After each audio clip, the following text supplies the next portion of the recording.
Spending 2 weeks in the Upper Peninsula of Michigan at CIWIC in 2000 was like going to grown-up summer camp. We had classes, of course, but we also had bonfires, potlucks, boat rides, movie night, and golf outings. Along the way, we swapped stories about teaching, learned new technologies, worked on projects, and made new friends. I came home from CIWIC as a lecturer at a mid-sized Midwestern university, energized and ready to build some exciting, media-rich hybrid courses for first-year writing. But there was a problem. The university's license for its learning management system was held exclusively by distance education. Regular campus faculty weren't allowed to use it. My solution? Cobble together a makeshift course space, MacGyver style, by creating a class website that housed course content and linked it to free public discussion board and chat applications. Okay, good for me. But now I was on a kind of mission to crack the safe and gain access to the technological coffers, not only for myself, but for my department too. I saw the sequestering and/or hoarding of resources as a kind of institutional microaggression against individual faculty innovation. We needed to find a way to raise the bar but lower the barriers to using the tools that were held at an arm's length, so were still foreign and therefore made those of us who used them foreign or outsiders. The next year, I sought grant funds from the Center for Teaching Excellence to buy out course space and technical support from Distance Ed, to literally spread the wealth so that the English department could launch a new, hybrid first-year writing curriculum.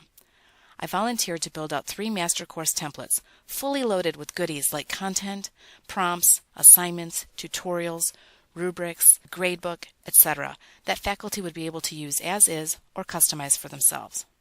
One-on-one help sessions with every faculty member in the program, and we were off and running.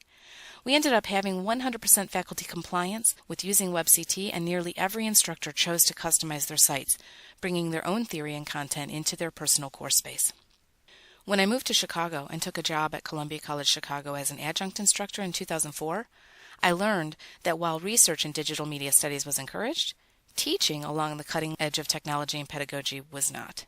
Some years, hybrid or online courses were listed in the course catalog, and some years we were told that we weren't allowed to teach hybrid or online courses, that the terms of our teaching agreement included meeting our students face-to-face, twice a week, regardless of what we might be having students do at that time.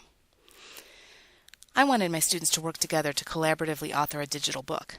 Columbia's LMS was quirky and unreliable and didn't have any collaboration tools built in except for a discussion board. To solve this problem, students worked together to choose technologies that would suit their goals for the project. They chose to construct individual blogs and bring them together as a collection under a central home page that served a bit like a table of contents. They created a class voice thread site to which everyone contributed pages and commentary. They attempted to create a complex group Prezi that presented the highlights of a term's worth of research. This didn't work so well.